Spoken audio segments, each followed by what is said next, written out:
love to hear from some team leaders on what brings people joy when they are having a hard day. So we're really going to look at it. What is it that brings you joy when you are having a hard day? So did you end up being our team leader after many tries? So Justin is our team leader. Justin, Miles is coming over with a microphone. We want to hear what brings your table joy when you're having a hard day. Not having to speak in a microphone. This is a hard day, Justin. Some of the groups had sunshine, swimming pools, a nice big hug brings joy. Being by themselves, being with other people. So it's a spectrum there, and a good meal. Thank you so much, Justin. You did so good. You did so good. So lots of variation there. What brings me joy? I heard being alone. What brings me joy? Being with other people. So it can be very different. I heard sunshine, going outside. Who's our leader here? Enrico? Yes, ma'am. Enrico is our leader. What else brings your table joy? Our table is very tired for some reason. Oh, no! But we are a table of dog-loving, child-loving, and coffee-loving folk. So coffee, dogs, and children. Yes, ma'am. I love it. Thank you, Enrico. So I'll share with you, when I think about a hard day for me, it can depend on where I am. So if I'm working from my home office, the thing that brings me joy, her name is Princess Leia. She's a 9-pound Shih Tzu that looks like an Ewok, and I just have to look at her, and she brings me joy. If I am not at home working in my office and I'm having a hard day because I'm in an airport and the flights have been delayed and I'm going to miss my connection, the thing that brings me joy is keep moving, physical activity. Just keep moving through the airport. Keep walking. Don't sit down and work. Just keep moving.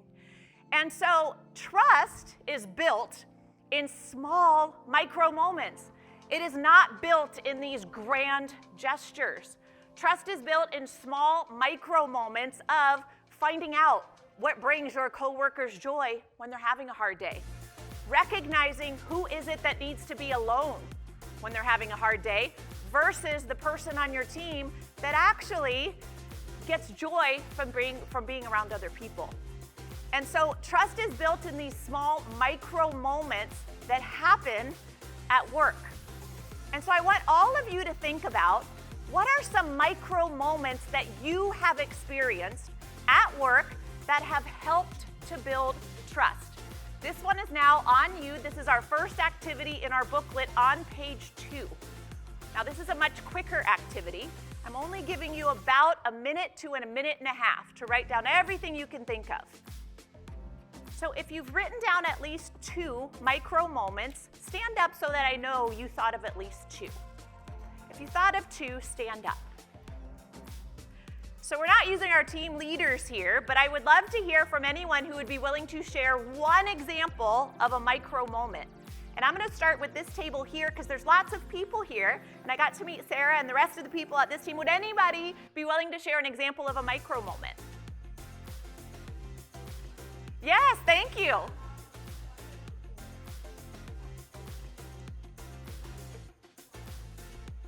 Breakfast with Mariah on Wednesdays. Here comes the microphone. So breakfast with Mariah on Wednesdays, and then I also have like this big project team meeting, and usually involves a lot of after meeting communications, and that's when I go to Allie and I tell her all the things I need, and then we have these little micro moments of, okay, frustration, but how do we get to a great experience afterwards? So those are my 2 micro moments. So I think that second micro moment I heard was lots of plans, lots of debriefing, and then it's a sharing of what's happening right now. We're frustrated, but let's come together and know what we need to do to move forward. Yes. I love it. Thank you so much. Your whole table can sit down. My whole table. And how about this table? Who would be willing to share one micro moment? No one's making eye contact with me. They all look down. Thank you. Tell us your name first. Lauren Berry. Lauren, thank you. I wrote down whenever a teammate shares a vulnerability, like that they made a mistake, they were embarrassed about something, just being open and vulnerable. And also hugs. That's the best thing about coming to the office, is seeing people you haven't seen in a while, and people are so willing to give hugs. Yes, so Lauren, what I hear you say is when someone might feel vulnerable and uncomfortable in sharing, oh gosh, I made a mistake, that's actually building trust. So what we know about vulnerability is that vulnerability feels uncomfortable and scary, but it looks like courage when we see it in other people, and you're exactly right. It builds the trust on the team. Thank you very much. You could sit down. How about one more table here? Thank you. Thank you for volunteering. My name is Kim Carmichael. I put when someone asks you a question and actually listens to your answer. Oh, yes. Someone asks you a question and you can tell they're intentionally listening. How can you tell? One, they ask questions based on what you said, but two, they're actually looking at you as you're talking. Yes, so they're looking at you and they're asking questions based on what you said. And so it's building trust because you can feel that they care and that they're truly listening. Yes. Thank you for those that volunteered. So all of you can sit down. Another trust building activity that can be a micro moment, a micro connection is when we're in meetings with each other, standing up and incorporating some movement. Let's stand up for a minute and have this conversation together. It might have felt a little vulnerable for some of you to stand up, but it keeps your circulation up, your energy up, and you're willing to be uncomfortable and stand up at the same time together.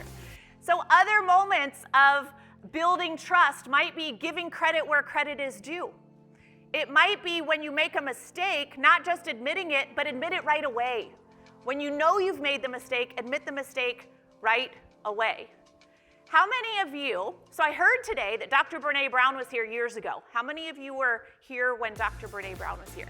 So for those of you that weren't here, how many of you know who the heck she is? So lots of you. So for some of you, the few of you that didn't raise your hand, Dr. Brene Brown is a researcher out of the University of Houston, and she's pretty mainstream today, but she has dedicated her life to studying vulnerability at work, shame at work, and what courage looks like at work. And courage is made up of skill sets. The skill sets are teachable, observable, and measurable. And I have this amazing opportunity because I get to work with Brene Brown. And one of the things that I've learned from her that has really stuck with me is that when she was doing her research on courage and leadership, and she was talking to executive leaders in all different industries all over the world, she found that there are behaviors that are strong trust builders. And the number one trust building behaviors that leaders stated built the most trust was asking for help. So when you ask for help, again, maybe feels vulnerable to admit that I don't know what I'm doing or I need some help, it's actually the number one strongest trust building behavior. And so it's really about the little things. You know this, right? It's the little things that make a difference in the connection on your team and also in building trust over time. But here's the thing. What we have working against us is our human nature. When times get tough, when demands are high, when things are changing, human nature pushes us into disconnection. It is way easier to disconnect from people, head down, just get things done when we're under high demand, when we're under stress, when things are changing. It's a feeling of, I don't have time to go give somebody a hug. I don't have the time or even the energy to go talk to someone about what's going on. I don't really feel like admitting that I made a mistake. I'm gonna go to my office and my workspace, head down and get through the checklist. And you can get stuff done, but that is our default behavior, human nature-wise, when we're experiencing change, stress, and high demand. And so it's so important for us to have self-awareness around that. That when we're facing high demand, when things feel stressful, remember, it's the little things that really make a difference.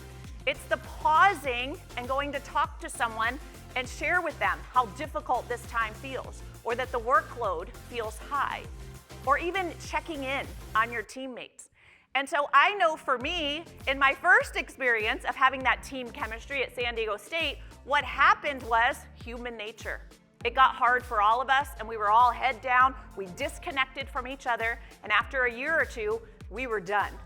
And I heard later after I left, there were lots more changes that happened. And so today is about how can we be intentional about recognizing that it's the little things.